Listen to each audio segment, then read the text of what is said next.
সুপ্রিয় শিক্ষার্থী, ক্লাসে সবাইকে অভিনন্দন। আজকে আমরা হিসাব বিজ্ঞান বিষয়ে পঞ্চম অধ্যায় দ্বিতীয় প্রশ্নের সমাধান করব। 2 নম্বর প্রশ্নে রয়েছে কি? 2 নম্বর প্রশ্নে দেখো,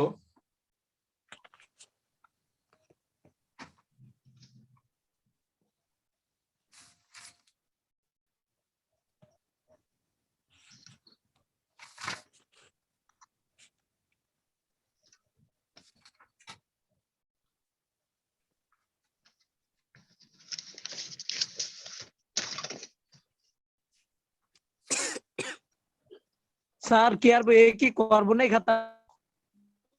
অবশ্যই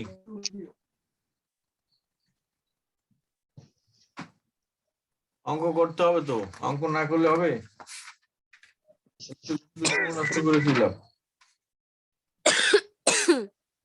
2 নম্বর অঙ্ক যেটা আছে সেটা হচ্ছে, আমি উদ্দীপকটা খুঁজে পাচ্ছি না, দেরি করে আমি পড়ে বলে দিচ্ছি।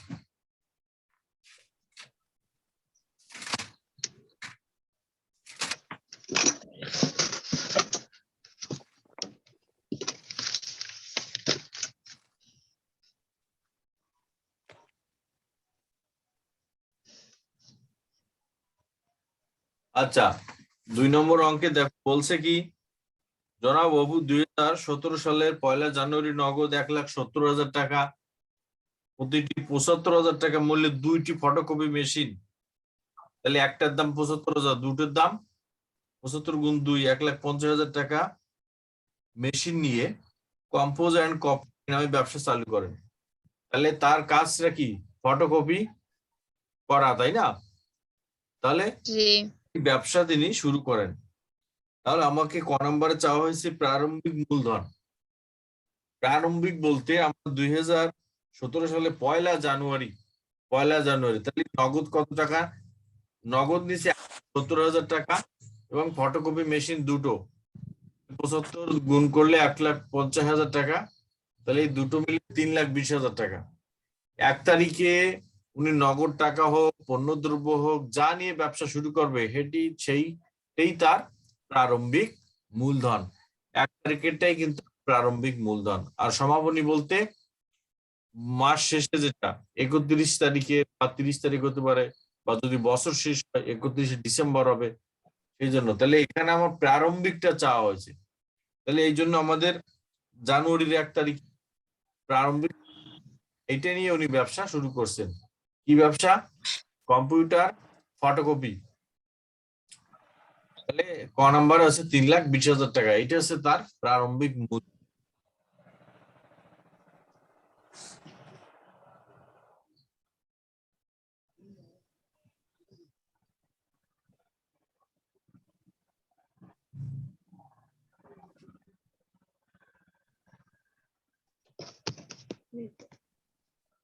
লেখা হয়ে গেলে বলতে হবে। পরে হয়ে গেছে। সবাই হয়েছে? জি নাইমা হয়েছে? জি স্যার। বুলু, বরকতুল্লাহ? স্যার জি হয়েছে। আচ্ছা, হয়ে গেলে সাথে সাথে বলতে হবে, তাহলে সময় নষ্ট করবার পরেরটাই চলে যাব সমাধান। জি স্যার। তাহলে দেখো পরেরটায় কি চাওয়া হয়েছে। পরেরটায় বলছে জানুয়ারির 1 তারিখ, 3 এবং 15 তারিখের লেনদেনের সাথে জড়িত হিসাবের শ্রেণী চাওয়া হয়েছে। আমাদের হিসাবের শ্রেণী চাওয়া হয়েছে, তাই না? যদি হিসাবের শ্রেণী চায়, জি স্যার। তারিখ উল্লেখ করে কিন্তু বলে দিছে।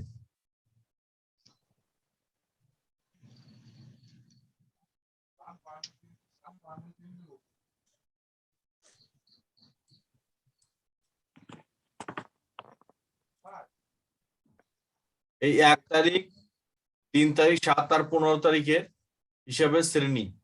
তাহলে প্রথমে আমার তারিখের কলাম দিতে হবে, তারপরে বিবরণ, তারপরে ডেবিট ক্রেডিট, তারপরে এখানে কলাম থাকবে, তারপরে হিসাবের শ্রেণী। মূল চাওয়া হয়েছে কিন্তু এই হিসাবের শ্রেণী, মনে রাখতে হবে, ঠিক আছে? তাহলে আমার 1 তারিখের কথা কিন্তু বলে দিছে। 1 তারিখে কি আছে আমার নগদান হিসাব ডেবিট আছে 1,70,000 টাকা। নগদান হিসাব আমার কোন শ্রেণীর মধ্যে পড়ে? সম্পদ হিসাবের মধ্যে পড়ে।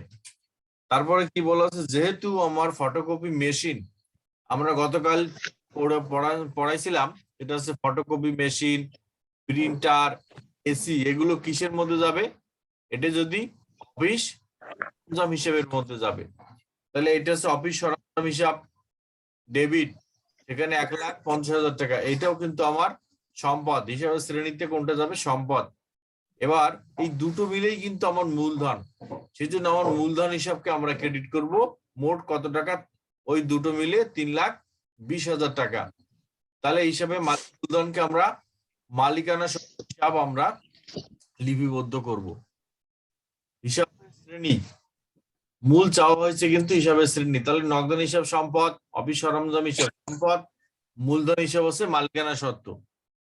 ঠিক আছে? জি স্যার। হ্যাঁ, এরপরে 3 তারিখে বলছে ব্যাংকে 50,000 টাকা জমা দিয়ে হিসাব খোলেন। যখন ব্যাংকে 50,000 টাকা দিয়ে উনি হিসাব খুলছেন, তাহলে দেখো আমার টাকাটা কোথায় জমা হচ্ছে? ব্যাংকে জমা হয়ে গেছে। এই জন্য ব্যাংক হিসাবকে আমরা, ব্যাংক সম্পদটা বেড়ে যাচ্ছে, এই জন্য ব্যাংক হিসাবকে আমরা কি করেছি? ডেবিট করেছি। তাহলে ব্যাংক হিসাবটাও কি? ব্যাংক হিসাবও হিসাবে সম্পদ হিসাব, এটাও কিন্তু আমার সম্পদ। কিন্তু এই মুহূর্তে আমার কারবার প্রতিষ্ঠানের কি হচ্ছে? নগদ টাকা কমে যাচ্ছে, নগদ টাকা ব্যাংকে জমা হয়ে যাচ্ছে, এই জন্য আমরা নগদান হিসাবকে ক্রেডিট করব। এই নগদান হিসাবকে আমরা হিসাবের শ্রেণীতে এটাকে আমরা কি দেখাবো? সম্পদ হিসাব আমরা দেখাবো। বুঝতে পারছো? জি স্যার। তারপরে 7 তারিখে কি বলছে? ফটোকপি ও কম্পোজের কাগজ ক্রয়। আমরা দেখেছিলাম কাগজ, কলম, রাবার, পেন্সিল, এইটা যদি আমরা ক্রয় বা বিক্রয় করি, সেক্ষেত্রে আমরা কাগজ বা সেই পেন্সিল হিসাবে আমরা হিসাবে লিপিবদ্ধ করব না। এর একটাই নাম, সেটা হচ্ছে কি? মনিহারি। তাই আমরা ক্রয়ের পরিবর্তে কি লিখবো? মনিহারি হিসাব। তাই মনিহারিটা আমার কি? কোন হিসাব? মনিহারি হিসাবটা আমার ডেবিট এবং 2,000 টাকা হিসাবের মনিহারিটা তার যাবে। ক্রয় যদি আমার ব্যয় হয়, মনিহারিটাও কিন্তু আমার ব্যয়। ঠিক আছে? এইটাও কিন্তু আমার একটা ব্যয় হিসাব। তাহলে আমার নগদ টাকা কমে যাচ্ছে, এই জন্য আমার সম্পদ হ্রাস হয়ে যাচ্ছে, এই জন্য আমার নগদান হিসাবকে আমরা ক্রেডিট করব। নগদান তো আমার সবসময় কি? সম্পদ হিসাব, তাই না?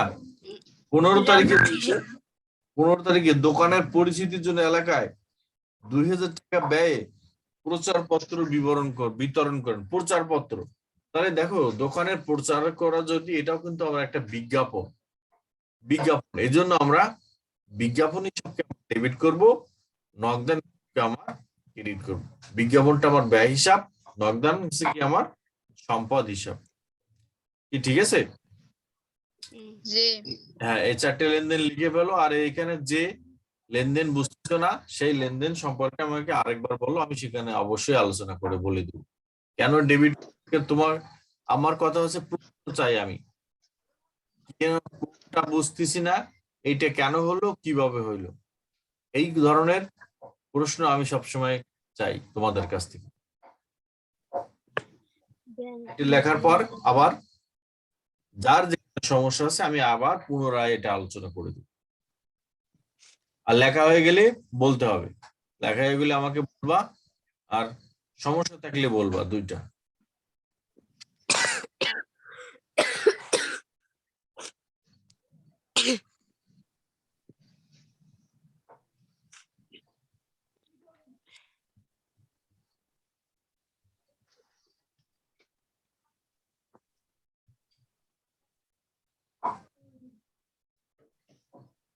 এই স্লাইডের এই লেখাগুলো দেখা যায়? জি স্যার। এই জন্য আমি লাল রঙের দিয়ে দিয়েছি, তাতে লাল রংটা তোমাদের দেখতে সুবিধা হবে এই জন্য।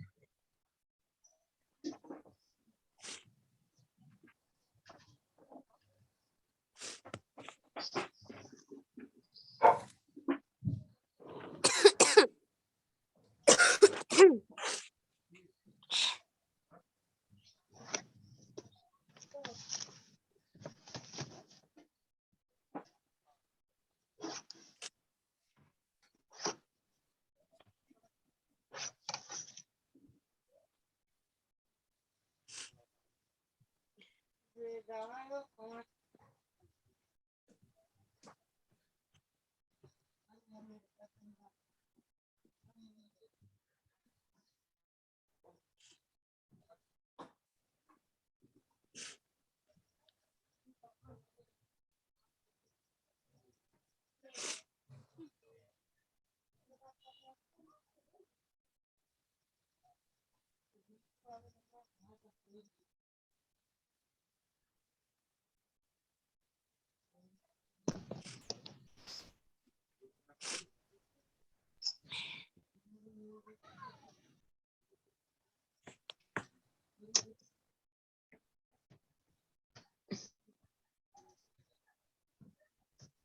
হয়েছে? স্যার না স্যার হ্যাঁ, লেখো।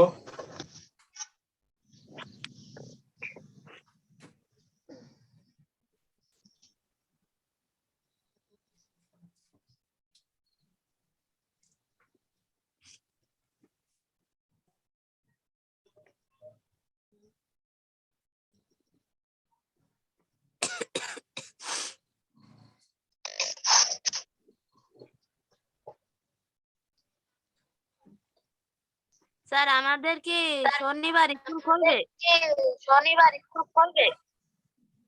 স্কুল আর কবে খুলবে তার ঠিক নাই, সময় বাড়ানো হয়েছে। কত তারিখ? এটা পরে জানাই দেওয়া হবে। আর এমনি শনিবার তো বন্ধ।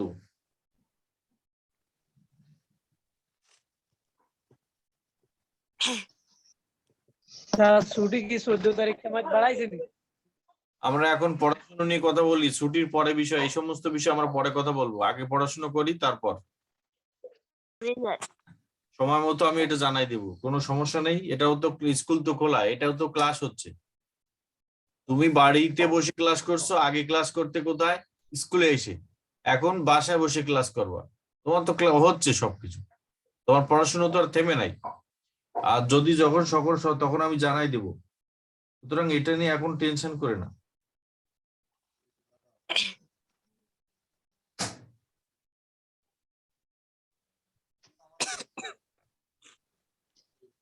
স্যার হয়ে গেছে।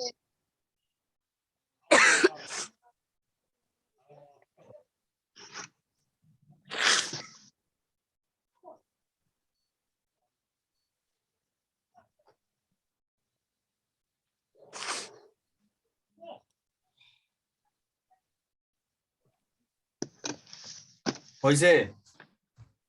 জি তাহলে খেয়াল করো, গ নাম্বারে চাওয়া হয়েছে ডেবিট ক্রেডিট।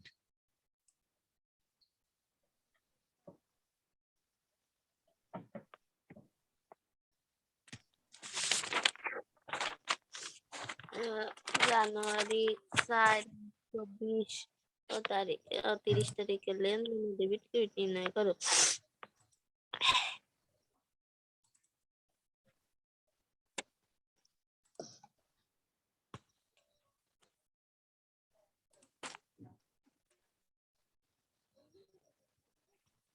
গ নাম্বার দেখতে পাচ্ছ?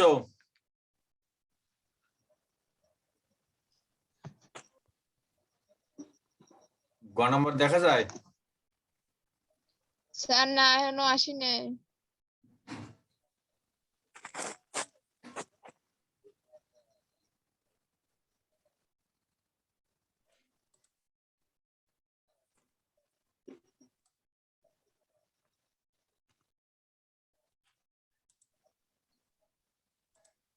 আইছে?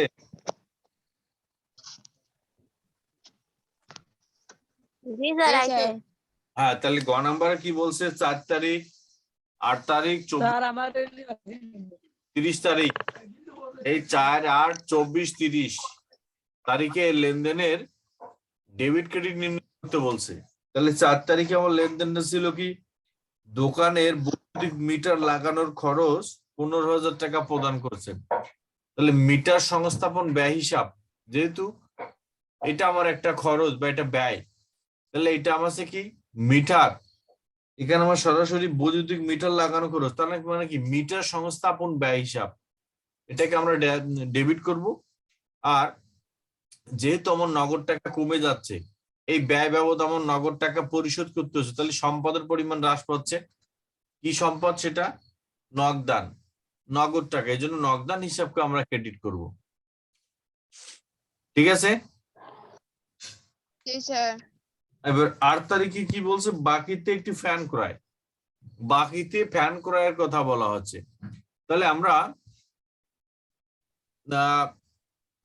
AC, computer, photocopy machine, fan, এগুলো সবগুলোকে একটা হিসাবে একটা নামে লিপিবদ্ধ করব। সেটা কোনটা? অফিস সরঞ্জাম হিসাব। যেহেতু আমার ক্রয় করেছি, তাহলে বাকিতে ক্রয়, আমি এখনো নগদ টাকা পরিশোধ করিনি, তাহলে অবশ্যই এটা কি হবে? প্রদেয় হিসাব, বা আমরা পাওনাদার এটা বলতে পারি। এটা আমরা প্রদেয় হিসাব বলবো। অফিস সরঞ্জাম হিসাবকে আমরা ডেবিট করব, আর প্রদেয় হিসাব যেহেতু আমার দায়বদ্ধ, আমি এখনো টাকা পরিশোধ করিনি। যদি আমি নগদে কিনতাম তাহলে কি করতাম? নগদান হিসাবকে আমরা ক্রেডিট করতাম। যেহেতু আমি নগদ টাকা পরিশোধ করি নাই, সেক্ষেত্রে আমাকে কি করতে হবে? প্রদেয় হিসাব, অর্থাৎ প্রদেয় হিসাবটা আমার দায়।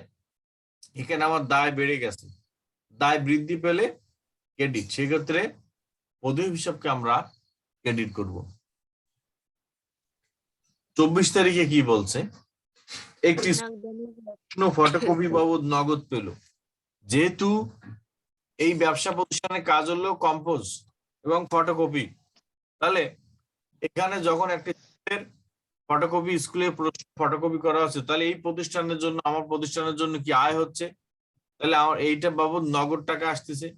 এই জন্য আমরা নগদান হিসাব, সম্পদের পরিমাণ বেড়ে গেছে, এই জন্য নগদান হিসাবকে আমরা ডেবিট করব। আর যেহেতু এটা সেবা ধর্মী প্রতিষ্ঠান, তাই সেবা আয় হিসাবকে আমরা ক্রেডিট করব।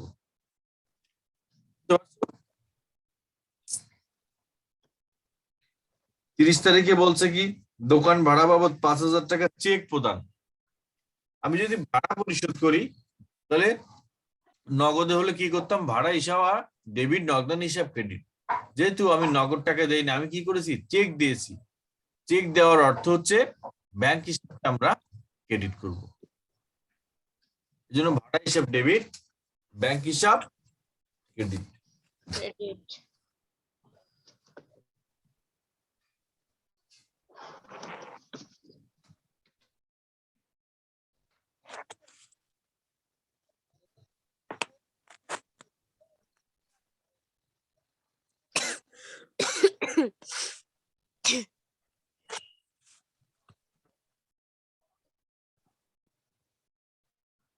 হয়েছে?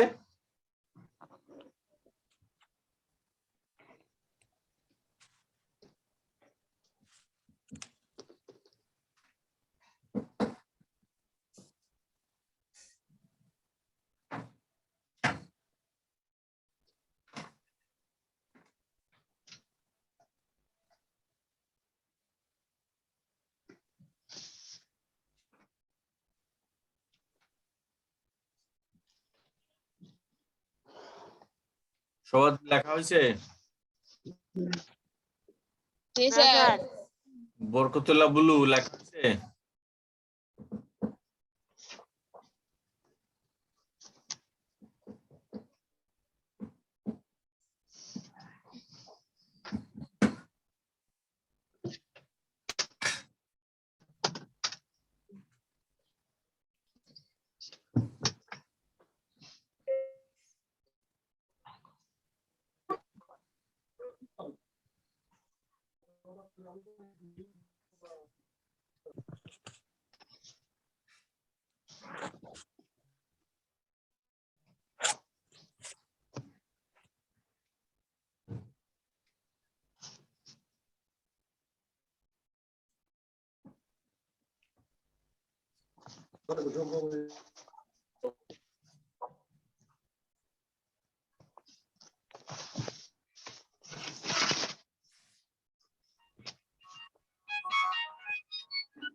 আচ্ছা, সবাই হয়েছে?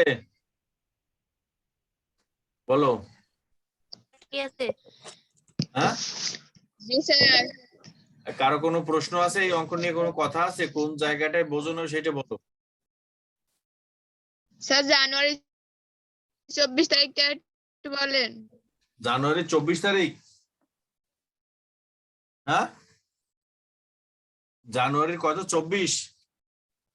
জি 24 তারিখে লেনদেন হচ্ছে কি, একটি স্কুলে জি ফটোকপি, একটি স্কুলের প্রশ্ন ফটোকপি বাবদ আয় হয়েছে কত টাকা? নগদে পাইছে সে 8,000 টাকা। তাহলে যে দোকানের যে প্রশ্ন ফটোকপি করবে সেই দোকানদারের জন্য তো আয়, তাই না?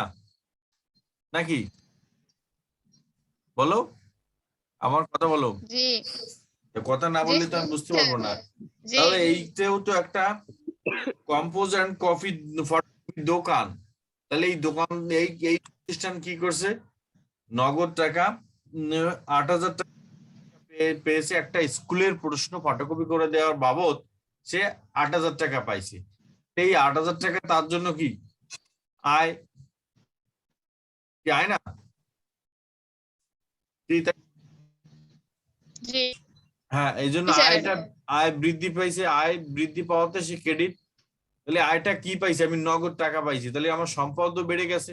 এই জন্য আমার নগদান হিসাবকে আমার নগদ টাকা, যখন নগদ টাকা আসবে ডেবিট, সহজ কথা মনে রাখবো, নগদ টাকা আসলে ডেবিট, চলে গেলে ক্রেডিট। অর্থাৎ সম্পদ বৃদ্ধি পেলে ডেবিট, সম্পদ হ্রাস পেলে ক্রেডিট। ক্রেডিট। ক্রেডিট। নগদান হিসাব ডেবিট আর সেবা আয় হিসাব আমার ক্রেডিট। এইটা আমার সেবাধর্মী প্রতিষ্ঠান, তাহলে এইটা আয়, আমার আয় হয়েছে। এই জন্য আমার সেবা হিসাবকে আমরা ক্রেডিট করব। বুঝতে পারছো? ধন্যবাদ, জি অসংখ্য স্যার। ধন্যবাদ। হ্যাঁ, তুমি একটা প্রশ্ন করেছো, এই জন্য তোমাকে অসংখ্য ধন্যবাদ। আর স্যার জানুয়ারি 4 বলেন আবার। কয় তারিখ? জানুয়ারি 4 তারিখ। 4 তারিখ। দোকানের ওই সেই ফটোকপি দোকানের বৈদ্যুতিক মিটার লাগানো খরচ। একটা মিটার লাগালে যে কোনো মিস্ত্রিকে তো টাকা দিতে হবে, খরচ দিতে হবে না তাকে? জি জি স্যার। খরচ হয়েছে। এই মিটারটা যখন বসাইছে সেটা, তাহলে মিটার সংস্থা ব্যয়, মিটার বসানো খরচ। এই জন্য আমার এটা ব্যয়টাকে, ব্যয় সবসময় আমার ডেবিট। আর এই ব্যয় বাবদ টাকা প্রতিষ্ঠান থেকে কমে গেছে। এই জন্য মিটার সংস্থাপন ব্যয় হিসাবকে আমরা ডেবিট করব, নগদান হিসাবকে আমরা ক্রেডিট করব। ক্রেডিট। বুঝতে পারছো? জি স্যার। বরকতুল্লাহর কোনো প্রশ্ন আছে? স্যার এই ডেবিট ক্রেডিট কিভাবে করতে হয় এটা একটু বলতে পারলে ভালো হতো। ডেবিট আমি ক্রেডিট? প্রথমে তো ক্লাসে ছিলাম না তো। ডেবিট আচ্ছা, ক্রেডিট কিভাবে, ডেবিট হয় কিভাবে আর ক্রেডিট হয় কিভাবে এটা একটু বলতে পারলে ভালো হতো। এইটা, আচ্ছা ঠিক আছে, এইটার সূত্র আমি সূত্রটাই আমি দিয়ে দেব। সেক্ষেত্রে সূত্রটাই আমি তোমাদেরকে করে দিচ্ছি। সেক্ষেত্রে পরবর্তী ক্লাসে আমি পুরো একটা সূত্রের চার্ট দিয়ে দেবো, এটা মুখস্থ করে নিতে হবে। সকল প্রকার সম্পদ বৃদ্ধি পেলে ডেবিট, হ্রাস পেলে ক্রেডিট। প্রয়োজনে, বইতে চার্ট আছে তো স্যার? হ্যাঁ বইতে আছে, তারপরও আমি একটা চার্ট দিয়ে দেবো। এটা আমি লিখে দেবো পরে। এখন এখন মুখে বলছি, লিখে নাও, কয়েকটা লিখে নাও। সম্পদ বৃদ্ধি পেলে ডেবিট, হ্রাস পেলে ক্রেডিট।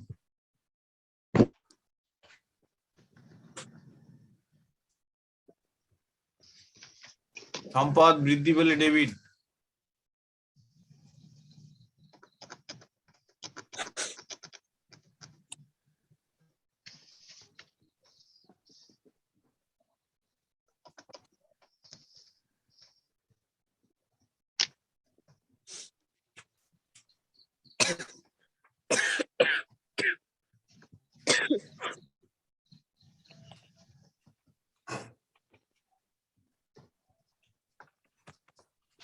তো তারপর সম্পদ বৃদ্ধি পেলে ডেবিট, হ্রাস পেলে ক্রেডিট। তাহলে সম্পদ, হ্যাঁ, সম্পদ যদি বৃদ্ধি পেলে ডেবিট হয়, সেক্ষেত্রে দায় যদি বৃদ্ধি পায় তাহলে কি হবে? ক্রেডিট। তাহলে দায় হ্রাস পেলে ডেবিট, দায় বৃদ্ধি ডেবিট, হ্যাঁ ক্রেডিট, লেখো।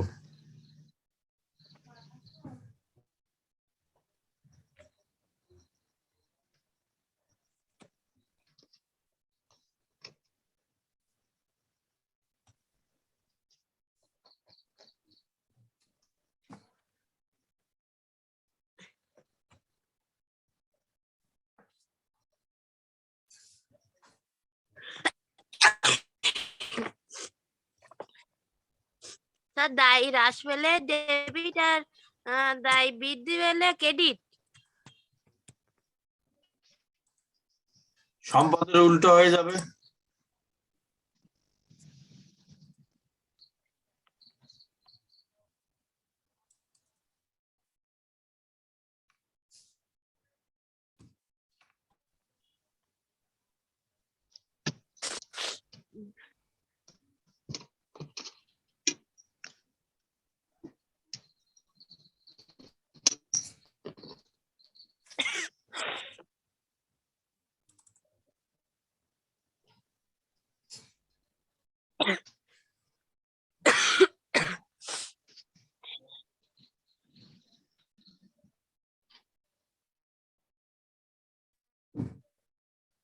দেখতে পাচ্ছ কিছু?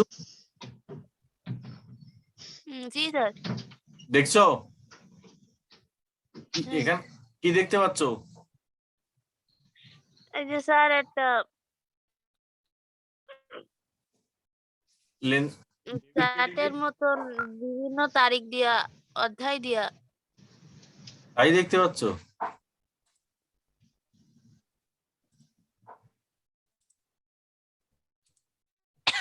এবার কি দেখতে পাচ্ছ? স্যার না আসিনি। দেখো সাধারণ জাবেদার নিয়মাবলী।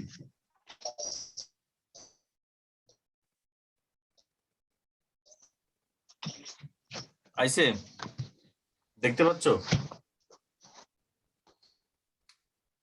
জি স্যার।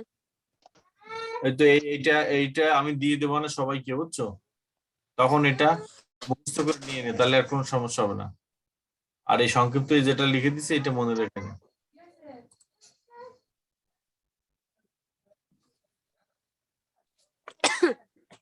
তাহলে বাড়ির কাজ হলো 3 নম্বর অঙ্ক থাকবে। আজকে যেহেতু অনেকেই আসে নাই, 3 নম্বর অঙ্ক কি আছে? 3 নম্বর অঙ্ক উপযুক্ত তথ্য হতে ব্যয় হ্যাঁ পরিমাণ নির্ণয় করো। লেনদেনগুলো হিসাব ডেবিট ক্রেডিট নির্ণয়।